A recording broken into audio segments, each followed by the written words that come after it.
أعوذ بالله من الشيطان الرجيم. بسم الله الرحمن الرحیم. میرے واجب الاحترام دوستو، بھائیوں، بزرگوں، السلام علیکم ورحمۃ اللہ وبرکاتہ. پیارے دوستو، آج ایک نیا وظیفہ لے کر آپ حضرات کی خدمت میں حاضر ہوا ہوں.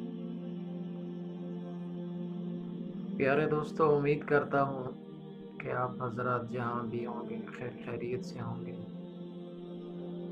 اور اللہ تبارک و تعالیٰ سے دعا کرتا ہوں کہ اللہ تعالیٰ میرے تمام مسلمان بہن بھائیوں کو اپنی حفظ و امان میں رکھے.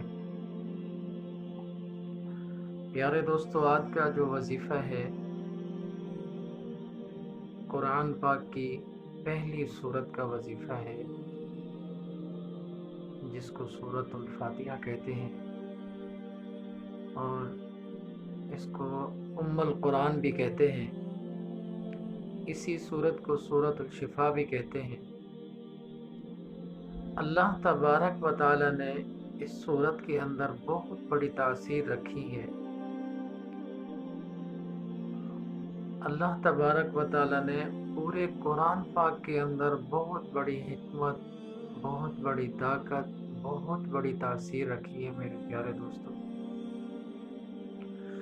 دوستو، آج کا جو عمل ہے، آج کا یہ جو وظیفہ ہے، ان حضرات کے لیے ہے جو اکثر کہتے رہتے ہیں کہ یار سر میں بہت زیادہ درد رہتا ہے، نہ کسی گولی سے آرام آتا ہے، نہ کسی ٹیکے سوئی وغیرہ سے آرام آتا ہے. ان حضرات کے لیے یہ وظیفہ بہت زبردست ہے، بہت پیارا سا عمل ہے. جن کو ہمیشہ سر میں درد رہتا ہے،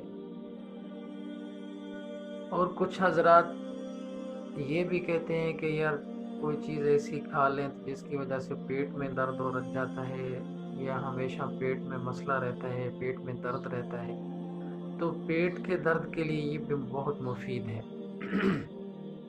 اس وظیفے کی ترتیب آپ کو بتا دیتا ہوں. جس بھائی کو، کسی بزرگ کو، یا کسی بہن کو، یا کسی ماں کو سر میں شدید درد ہے، جو کسی گولی سے بھی دور نہیں ہو رہا، تو اس کو آپ نے دم کرنا ہے. ہاتھ اس کے ماتھے کے اوپر رکھنا ہے. جو بندہ دم کر رہا ہے، جو بندہ اس سورت کو پڑھ رہا ہے، اس نے مریض کے ماتھے کے اوپر ہاتھ رکھنا ہے، اور اول آخر 3 مرتبہ درود ابراہیمی پڑھنا ہے. 7 مرتبہ سورۃ فاتحہ پڑھنی ہے. اس ترتیب کے ساتھ پڑھنی ہے: بسم اللہ الرحمن الرحیم الحمد للہ رب العالمین. یہ جو بسم اللہ کا میم ہے، اس کو لام کے ساتھ ملانا ہے، اور پھر 7 مرتبہ اسی ترتیب کے ساتھ آپ نے سورۃ فاتحہ پڑھنی ہے. پھر آخر میں 3 مرتبہ درود ابراہیمی پڑھنا ہے. پھر اس مریض کے ماتھے پر پھونک مار دینی ہے. انشاءاللہ اللہ تبارک و تعالی چند منٹ کے اندر سر کے درد کو ختم کر دیں گے. اور دوسرا یہ ہے کہ جس بندے کو پیٹ میں درد ہے، پیٹ میں کسی وجہ سے درد ہو گیا ہے، درد کا آرام نہیں ہو رہا، تو تھوڑا سا نمک لیں. نمک کے اوپر اسی سورت کو دم کرنا ہے. وہ بھی پڑھنے کی ترتیب اسی طرح ہے: 3 مرتبہ درود ابراہیمی پڑھنا ہے، پھر بسم اللہ الرحمن الرحیم الحمد للہ رب العالمین. اسی طرح سورت کو مکمل کرنا ہے، لیکن کچھ زیادہ پڑھنی ہے، 11 مرتبہ پڑھنا ہے. سر درد کے لیے آپ نے سورۃ فاتحہ 7 مرتبہ پڑھنا ہے، اور پیٹ میں درد ہے، نمک کے اوپر دم کر کے آپ نے مریض کو تھوڑا سا نمک ایسے چکھانا ہے. انشاءاللہ تھوڑی ہی دیر میں اللہ تبارک و تعالیٰ اپنی رحمت سے شفا یافتہ کریں گے.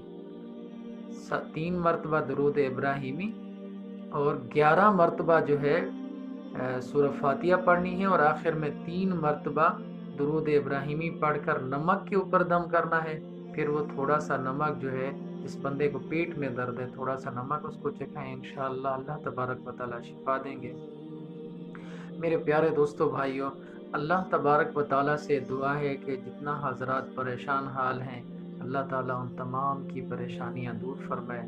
اللہ تبارک و تعالیٰ سے دعا ہے کہ جو مسلمان بیمار ہیں، اللہ تعالیٰ ان تمام کو شفائے کاملہ عاجلہ عطا فرمائے. یا الہ العالمین سے دعا ہے کہ پیارے آقا کے صدقے ہم تمام مسلمانوں کو پنجگانہ نماز ادا کرنے کی توفیق عطا فرمائے۔ پیارے دوستو، اللہ تبارک و تعالیٰ سے دعا کرتا ہوں کہ جتنا مسلمان اس دنیا سے رخصت ہو چکے ہیں، یا اللہ ان تمام کی مغفرت فرما۔ آمین ثم آمین۔ اپنی دعا میں یاد رکھنا۔